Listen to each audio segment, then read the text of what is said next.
పశ్చిమ గోదావరి జిల్లా పాలకులు పట్టణంలోని వివిధ శాఖల పనితీరుపై జలవనరుల శాఖ మంత్రి నిమ్మల రామానాయుడు సమీక్ష నిర్వహించారు.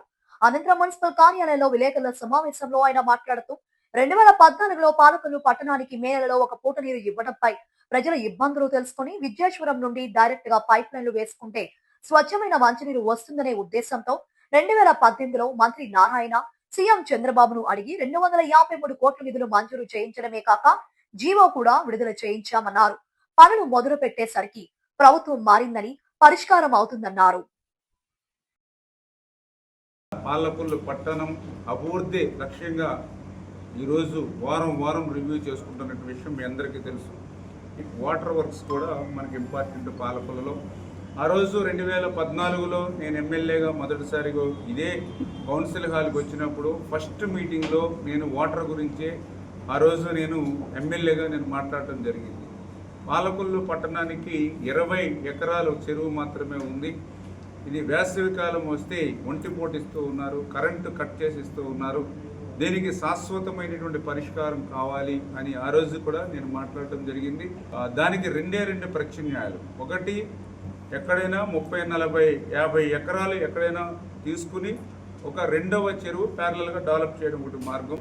లేదు, ఆ 40, 50 ఎకరాలు ఒక చోట రావాలని అంటే అక్కడ కోర్టులు కానీ ఇతరత్ర వాటి వల్ల అక్కడ ఎక్కడ కూడా మనం ల్యాండ్ ఎక్విజిషన్ చేయలేనటువంటి స్థితిలో దానికి ప్రత్యామ్నాయంగా రెండవది, విద్యేశ్వరం నుంచి డైరెక్ట్గా పైప్ లైన్ వేసుకుని ఆ పైప్ లైన్ ద్వారా మన ట్యాంకుల్లోకి 24 గంటలు 365 రోజులు కూడా నీళ్లు తీసుకోవడం. ఇందులో ఆ సెకండ్ పాలసీ, ఎందుకంటే దీనివల్ల 2 బెనిఫిట్స్. మనకి 24 గంటలు వస్తుంది, 365 రోజులు కూడా విత్ సమ్మర్ మే నెలలో కూడా మనకు వాటర్ వస్తుంది విద్యేశ్వరం నుంచి. నెంబర్ 2, కలుషితం లేనిటువంటి నీరు వస్తుంది.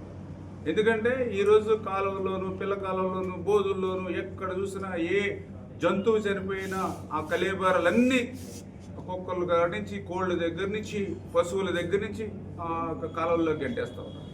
డ్రైనేజీ వాటర్లో అయితే కాలువల్లోకి ఉంటున్నటువంటి పరిస్థితి. అటువంటి కలుషిత నీరు లేకుండా డైరెక్ట్ పైప్ లైన్ అయితే సురక్షితమైనటువంటి నీరు వస్తుందనే ఉద్దేశంతో ఆ రోజు నేను 2018లో ఆ రోజు కూడా నారాయణ గారు పట్టణాభివృద్ధి శాఖ మంత్రిగా ఉంటే మన బాధలు, మన కష్టాలు ఆయనకి తెలియజెప్పి, ఆ రోజు చంద్రబాబు నాయుడు గారికి కూడా తెలియజెప్పి, మాకు ప్యారలల్గా ఇంకొక మంచినీటి చెరువు డెవలప్ చేసుకునే అవకాశం లేదు కాబట్టి ఈ యొక్క డబల్ బెనిఫిట్ ఉంటుంది కాబట్టి విద్యేశ్వరం నుంచి ఇమ్మని చెప్పి ఆ రోజు 253 కోట్ల రూపాయలు 2018లో ఆ రోజు నేను నిధులు మంజూరు చేసి ఆ రోజు ఒక జీవోను కూడా మనం ఆ రోజు రిలీజ్ చేయడం కూడా జరిగినటువంటి పరిస్థితి చాలా క్లియర్గా. 2018 జీవో నెంబర్ వచ్చి 406 406 జీవో నెంబరు 18/12/2018.